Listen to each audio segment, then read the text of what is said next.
ஸ்ரீ சாய்ராம்.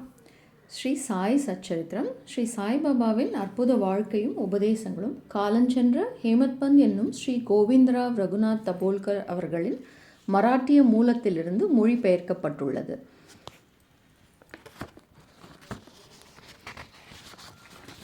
அத்தியாயம் 1. நமஸ்காரங்கள். கோதுமை மாவு அரைத்த நிகழ்ச்சியும் அதன் தத்துவ உட்கருத்தும். புராதனமானதும் மிக்க மரியாதை உள்ளதுமான வழக்கத்தின்படி ஹேமத்பந்த் இந்த சாய் சச்சரித்திரத்தை பல்வேறு நமஸ்காரங்களுடன் எழுத ஆரம்பிக்கிறார். முதலில் எல்லாவித இடையூறுகளையும் நீக்குதற் பொருட்டாகவும் தன் பணி வெற்றியுறவும் 5 கரத்தனை யானை முகத்தனை மிக்க பணிவுடன் தலை தாழ்த்தி வணங்குகிறார். ஸ்ரீ ஷீர்டி சாயியே கணபதி என்றும் கூறுகிறார். பின்னர் தன் மனத்திலே உதித்த எண்ணங்களை உயர்த்தி உணர்வூட்ட என் தாய் சரஸ்வதியை நமஸ்கரிக்கின்றார். ஸ்ரீ சாயி அறிவின் தெய்வமே என்றும் அவரே தன் வாழ்க்கை கீதத்தை அழகுடன் பாடுகிறார் என்றும் கூறுகிறார். ஆக்கல், காத்தல், அழித்தல் என்னும் முத்தொழிலையும் முறையே நிகழ்த்தும் பிரம்மா, விஷ்ணு, சங்கரர் ஆகியோரையும் வணங்கி சாய்நாதர் அவர்களுடன் ஒன்றானவர் என்றும் சம்சாரம் என்னும் ஆற்றினை தாண்டி நம்மை சுமந்து செல்லவல்ல மாபெரும் சத்குரு என்றும் விளம்பி பின்னர் பரசுராமரால் கடலில் நின்று உயர்த்தப்பட்ட கொங்கண தேசத்தில் அவதரித்து தன்னை காக்கும் தன் குல தெய்வமான நாராயண் ஆதிநாத்தையும் குடும்பத்தின் ஆதி புருஷரையும் நமஸ்கரித்து பின்னர் தனது கோத்திரத்தில் அவதரித்த பரத்வாஜ முனிவரையும் பல்வேறு ரிஷிகளான யாக்ஞவல்கியர், பிருகு, பராசரர், நாரதர், வேதவியாசர், சனகர், சனந்தனர், சனத்குமாரர், சுகர், சௌனகர், விஸ்வாமித்திரர், வசிஷ்டர், வால்மீகி, வாமதேவர், ஜெய்மினி, வைசம்பாயனர், நவயோகீந்திரர் முதலியவரையும் நவீன மகான்களாகிய நிவ்ருத்தி, ஞானதேவ், சோபான், முக்தாபாய், ஜனந்தரன், ஏகநாத், நாமதேவர், துக்காராம், கனகர், நரஹரி முதலானோரையும் பணிந்து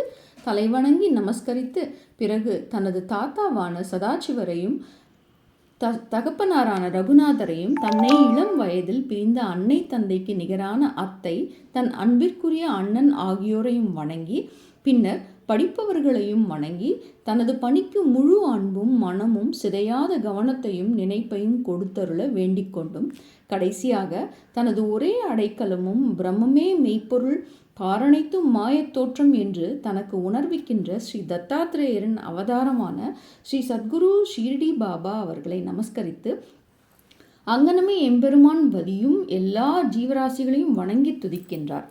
பராசரர், வியாசர், சாண்டில்யர் முதலியோரது கருத்தின்படி பக்தியால் பலகாலும் துதித்தவற்றை சுருக்கமாக கூறிய பின்பு ஆசிரியர் பின்வரும் நிகழ்ச்சியை விவரிக்கின்றார். 1910 ஆண்டிற்கு பின் எப்போதோ ஒரு நாள் நல்ல காலை நேரத்தில் மசூதிக்கு சாய்பாபா தரிசிப்பதற்காக சென்றிருந்தேன். பின்வரும் நிகழ்ச்சியை கண்ட நான் ஆச்சரியத்தால் தாக்கப்பட்டேன்.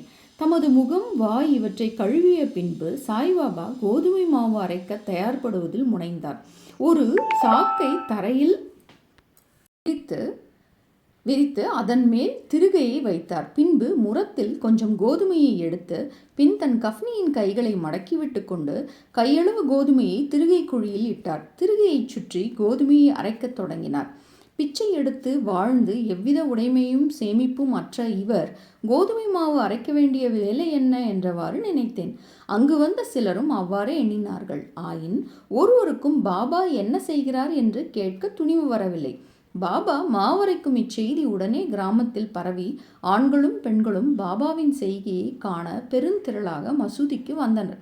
கூட்டத்தில் இருந்த தைரியம் உள்ள 4 பெண்மணிகள் வலிய வந்து நுழைந்து பாபாவை ஒரு புறம் ஒதுக்கி விட்டுவிட்டு வலிய குச்சியை கைப்பற்றி பாபாவின் லீலைகளை பாடியவாறு மாவரைக்கத் தொடங்கினர். முதலில் பாபா கடுங்கோபம் அடைந்தார். ஆயின் அந்த பெண்மணிகளின் அன்பையும் பக்தியையும் கண்டு மிக்க சந்தோஷம் அடைந்து புன்னகை புரியலானார். அவர்கள் அவ்வாறு அரைத்து கொண்டிருக்கையில் பாபாவுக்கு வீடோ பிள்ளைகளோ அன்றி அவரை கவனிக்க யாருமே இல்லையாதலாலும் அவர் பிச்சை எடுத்து வாழ்ந்தவராதலாலும் அவருக்கு ரொட்டி பிரெட்டு செய்ய கோதுமை மாவு தேவையில்லை. எனவே இவ்வளவு அதிகமான மாவை என்ன செய்வார்?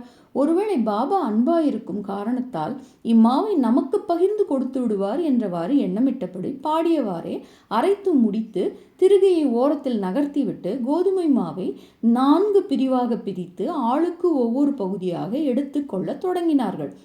இதுவரை அமைதியாகவும் அடக்கமாகவும் இருந்த பாபா கோபமடைந்து, பெண்களே, உங்களுக்கு பைத்தியம் பிடித்து விட்டதா? யாருடைய அப்பன் வீட்டு பொருளை இவ்வாறு அபகரிக்கிறீர்கள்? நீங்கள் தடங்கலின்றி மாவை எடுத்துச் செல்வதற்கு நான் முன்னம் உங்களிடம் கடன் பட்டிருக்கிறேனா என்ன? தயவு செய்து இப்போது இதை செய்யுங்கள். இம்மாவை எடுத்துச் சென்று கிராம எல்லைகளில் கொட்டிவிட்டு வாருங்கள் என்றார். இதை கேட்ட பின் அவர்கள் வெட்கமடைந்து தமக்குள் ஏதோ முணுமுணுத்து கொண்டு கிராம எல்லைக்கு சென்று பாபா குறிப்பிட்டபடியே அங்கே மாவை பரப்பிவிட்டார்கள். பாபா செய்த இவையெல்லாம் என்னவென்று ஷீர்டி மக்களை வினவினேன். காலரா நோய் கிராமத்தில் பரவிக்கொண்டு இருப்பதாகவும் இது அதையே எதிர்க்க பாபாவின் பரிகாரமாகும் என்றும் கூறினார். கோதுமை அரைக்கப்படவில்லை, காலராவே அரைக்கப்பட்டு கிராமத்திற்கு வெளியில் கொட்டப்பட்டது. இந்நிகழ்ச்சியின் பின்னர் காலரா மறைந்து கிராம மக்கள் மகிழ்ச்சியுற்றனர். நானும் இவற்றையெல்லாம் அறிந்து கொண்டதில் மிக்க மகிழ்ச்சி அடைந்தேன். ஆனால் அதே சமயம் எனக்கு ஆச்சரியம் விளைந்தது. காலராவுக்கும் கோதுமை மாவுக்கும் பூ உலகில் உள்ள ஒற்றுமை யாது? சாதாரணமாக அவைகளுக்கு உள்ள உறவு என்ன? அவை இரண்டையும் எங்கனம் இணைக்க முடியும்? இந்நிகழ்ச்சி விவரிக்க இயலாததாய் இருக்கிறது. நான் இதை பற்றி சிறிது எழுதி என் மனம் நிறைவடையும் வரை பாபாவின் இனிக்கும் லீலைகளை பாடுவேன். இந்த லீலையை பற்றி இவ்வாறாக எண்ணமிட்ட பின் என் உள்ளம் மகிழ்ச்சியால் நிறைந்தது. இங்கனம் நான் பாபாவின் வாழ்க்கை வரலாறான சச்சரித்திரத்தை எழுத உணர்ச்சியூட்டப்பட்டேன். பாபாவின் அருளுடனும் ஆசியுடனும் இப்பணி செவ்வனே வெற்றிகரமாக செய்யப்பட்டது என்பதையும் நாம் அறிவோம். மாவரைத்ததன் தத்துவ உட்கருத்து. ஷிரடி மக்கள் இந்நிகழ்ச்சியை ஒட்டி அமைத்த காரணத்தை தவிர வேறு ஒரு தத்துவ உட்கருத்தும் இருப்பதாக நாம் நினைக்கிறோம். சாய்பாபா ஏறக்குறைய 60 ஆண்டுகள் ஷீரடியில் வாழ்ந்தார். இந்நீண்ட காலத்தில் அவர் பெரும்பாலும் தினசரி அரைத்தார். கோதுமையை மாத்திரமன்று, பாவங்கள், உள்ளம், உடல் ஆகியவற்றின் துன்பங்களையும் கணக்கில்லா தன் அடியவர்களின் தொல்லைகளையும் அரைத்து தீர்த்தார். கர்மம், பக்தி என்ற 2 கற்கள் அவர் திருகையில் இருந்தது. முன்னது கீழ்கல்லாகும், பின்னது மேற்கல்லாகும். பாபா பிடித்து அரைத்த கைப்பிடி ஞானமாகும். சத்துவ, ராஜச, தாமச என்ற முக்குணங்களைச் சேர்ந்த நமது எல்லா உணர்ச்சிகள், ஆசைகள், பாவங்கள், அகங்காரம் இவைகளை துக்களாக்கி முன்னோடி வேலையாக அரைக்கப்பட்டாலன்றி ஞானம் அல்லது தன்னை உணர்தல் என்பது முடியாதென்பது பாபாவின் உறுதியான தீர்ப்பாகும். இக்குணங்களை தள்ளிவிடுவது அத்தகைய கடினமானது. ஏனெனில் அவைகள் அவ்வளவு நுட்பமானவை. கபீரின் ஒரு நிகழ்ச்சியை இது ஞாபகமூட்டுகிறது. ஒரு பெண்மணி சோளத்தை அரைத்து கொண்டிருந்ததை பார்த்துவிட்டு அவர் தன் குரு நிபதரஞ்சனரிடம், திருகையில் இடப்பட்ட சோளத்தை போன்று இவ்வுலக வாழ்க்கை என்னும் திருகையாலே நசுக்கப்படும் போது நான் அஞ்சுவதனால் அழுகிறேன் என்று கூறினார். நிபதரஞ்சனர், பயப்படாதே, நான் செய்வது போல் இத்திருகையின் உள்ள ஞானம் என்னும் பிடியை பிடித்துக்கொள். அதிலிருந்து நெடுந்தூரம் சென்று திரியாதே, ஆயின் உட்புறமாக திரும்பு. அப்போது நீ காப்பாற்றப்படுவது நிச்சயம் என்று பதிலளித்தாராம். ஸ்ரீ சாயியை பணிக. அனைவருக்கும் சாந்தி நிலவட்டும்.